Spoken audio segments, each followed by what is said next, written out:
And welcome back to the Conscious Consultant Hour, Awakening Humanity. We're talking this hour to Dr. Rachel Harris, author of the book Listening to Ayahuasca. So, when we left off, you're leaving for Costa Rica. We haven't even gotten down to Costa Rica yet, and you find out, there's going to be some ceremonial work done in Costa Rica using ayahuasca. Was it only ayahuasca? Did they use any other plant medicines down there? We did drink some preparatory purging. Oh, some like tobacco elixir? No, it was not tobacco elixir. I have no idea what it was. I mean, this is often the case. We don't know what we're given. Yeah. They were shamans from Ecuador. Oh, from Ecuador. And we did flower baths, or flower showers, really. Mm-hmm. And we did drink something before, but I don't really know even what it was. And who knows what's in an ayahuasca mix? You're handed a muddy tea. something, and down it goes. So what was your, just briefly, I don't want to look on it, but I'm curious, like your first experience with ayahuasca, what was that like? Well, ayahuasca took me back to my father's death. Oh. So you can just imagine how meaningful this was. Yeah. And I had an experience of what's called a shared death experience, where at the time of his actual dying, I went part way with him. Oh. And I got scared. I brought myself back into my body, into the room. And so I asked to go back to that and make a conscious decision, since you're the conscious consultant, to make a conscious decision to go through with the whole experience. And so that's what, I really feel that's what ayahuasca gave me, that first ceremony. And so that was really important for me, both at a psychological level in terms of my relationship with my father and another chance to have a final goodbye, and then spiritually, because I emerged into the grand cosmos, into the universe. So there were both levels happening. And the very next morning, I was full of questions. And even with a translator there, these are Western psychotherapy questions. Shaman from Ecuador couldn't care less about these stupid questions from a woman, no less. So I knew, I was on my own with these, and that I wanted to continue.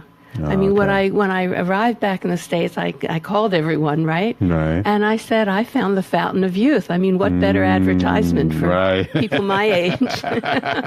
And so I was, that really inspired me. And after a couple of other opportunities, I actually heard a voice, a real auditory voice. As clear as I hear your voice in this room. And the voice said, do the research. Oh. And that's what started this whole thing. And was this voice a male voice or a female voice? Oh, no, it's clearly a female voice. This is a voice that people call Grandmother Ayahuasca. Yeah. The question is, what really is this voice? And, people say, well, it's one of your inner voices. It's something you're projecting. And, that I heard a voice has driven me slightly crazy for about a decade. But I asked, one of the ways I handled this was I asked two quite famous religion professors who I'm close with.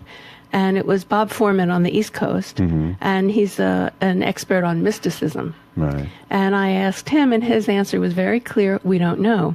Then on the West Coast, I was having breakfast with Houston Smith and another religion professor, and I asked him, and the answer was exactly the same. We don't know. And I know they did not coordinate. This was a year later.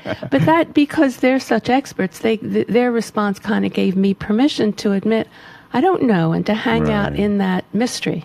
Right. Now, you had a background in doing research, but this kind of research that you ended up going on, it's kind of different than sort of traditional...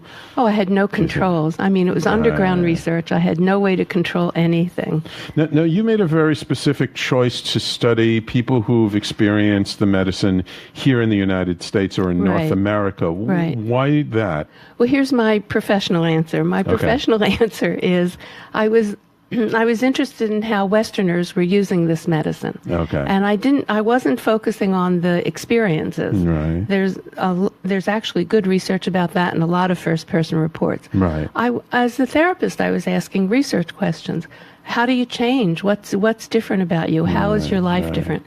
But the real honest truth is I did not want to schlep around South America. I'm really not very, sturdy or brave. Yeah. And when I was in Costa Rica, there was a poisonous snake that crossed over, this grassy area that we were all walking across. And they put the head of the snake on a stick and said, well, this will keep other poisonous snakes away. And that did not encourage me any. So I focused on North America. Now you have both sides of the answer. A little safer. The professional and the real answer. Yeah, exactly. Did you find it difficult finding at the time? I mean, this wasn't, when did you start the research? The research was done around 2007 or 8 to 2011. It was published in 2012. In 2012, right. So it was, I've been aware of ayahuasca before even I started doing my own medicine work the last 3 years, about 3 or 4 years, about 7 years ago, so about 2010. So this was even a little bit before then, and this was before sort of the popularity that exists today around it. It was relatively much quieter. So how did you find, and you created this whole forum for people, this huge... This is what researchers do, yes. Right? The answer is yes. This huge thing for me. How did you find people? But you know how I created it is I interviewed Western shaman who were trained by indigenous shaman. I got the highest level people I could get. Okay. And I basically said, what should I ask them? And one of the women shaman, very sensitive, said, make sure you ask about their relationship with the spirit of ayahuasca. And that was, I would never have asked that myself. I didn't know enough to ask it. And that one research question was really a revelation. Okay. And this research, really, you started doing this research because you heard grandmother tell you she said do the research. I didn't even question it. Right. I just thought, this is my, I have to laugh at myself. This is my own ego inflation, which is something we all have to be careful of. Right. But I thought, I'm a great choice for this. Yeah. I have the research background. I know how to do it. I involved an old research mentor who's extremely prestigious, and he was great help. And we really did it together. And I had the therapeutic experience to know what kind of therapy questions to ask. But people wanted to talk about what happened to them afterwards. Oh, really? The research questionnaire was 16 pages long and included an enormous number of essay questions. It took hours to complete, and people, even after completing the 16 pages, they would write me personal letters. People wanted to share, and they wanted to support research into this medicine that had been so helpful to them. Wow. So you found that there was a real passion among the people who actually experienced it, and they wanted this kind of information to come out. Yes. Now that raises the question, and people have asked this, maybe you only found people who were... And this is a problem with this kind of rolling admissions into a research project. Maybe you only found people who had good experiences, so it's skewed positive. So somewhere in there, I began actively looking and asking, my networks. I had good networks all around.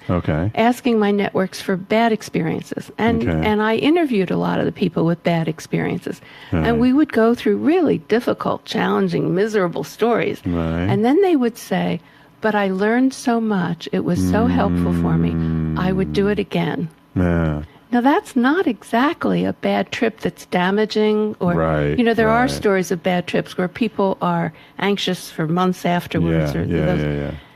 I had very few of those. Right. But even those that you had, I believe you said in your research, people still gain something from it. So, and I go into my bad trip. I think the section is called my good bad trip or something like that, because it was so helpful. And this level of bad trip is by definition, spending 5 hours with our neurosis, just mired in our neurotic patterns.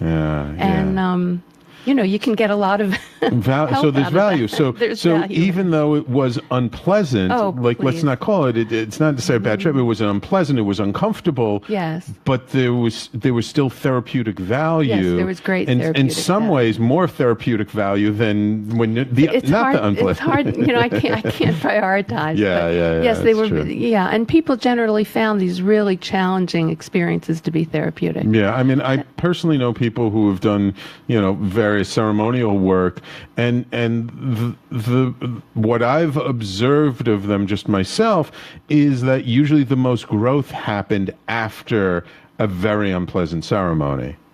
Yes, the time after the ceremony, I call it the golden days and weeks. The time after the ceremony is such a therapeutic opportunity. Yeah. And especially with a difficult, challenging experience of your own personal neuroses. I mean, those days afterward are so valuable. Yeah, and I'm not really just talking about integration. A lot of people are talking about integration where you rest and do yoga and continue the diet and maybe journal and those kinds of things.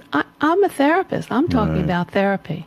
Right. So your research has a very particular slant, shall we say, towards what, if any, was the therapeutic value that people got out of it. Exactly. So did you find that there was a lot of therapeutic value? Yeah, there was kind of a pattern, and other research studies are beginning to replicate it. Okay. And the pattern of after effects, basically, or benefits, is people felt their sense of themselves improved. They were more accepting, more self-compassionate. Their relationships with their family members, their important relationships, they were more invested in them. They valued them more. They wanted more. The word that often came up was, I want more authentic relationships. People also reported weeding out toxic relationships. It was interesting. So they felt better about themselves. They suffered with less depression and anxiety. Okay. And so you can see how they'd become more available. Right. Their health behaviors spontaneously improved. This is not something psychologists are very good at changing. So this was sort of shocking. People ate better. They exercised more. Many people, I mean, a number who I interviewed and followed up for 5 to 7 years, looked like they were becoming alcoholics. They stopped. I mean, they would wake up the next morning and say, alcohol is toxic, I'm not touching it. Really? Yeah, and they would stop, and I followed them, and they stopped. Right. And then there was a huge philosophical shift where they felt their relationship to nature, to the universe, it was a real sense of spiritual relationship that shifted. So it not only kind of opened people up to sort of the less physical side of life, shall we call it, an energetic side of life. Right. But they opened up to being more self-care, more self-compassion, to being truer to themselves and wanting to be more authentic to themselves and with other people. Yes, exactly. Which is a goal that therapists have and can spend years with. These are all clients. Therapeutic goals, absolutely. Wonderful. Okay. So we're going to dive a little bit deeper into some of the findings that Dr. Harris found right after this break. So everybody, please stay with us. You're listening to the Conscious Consultant Hour, Awakening Humanity, and we'll be right back.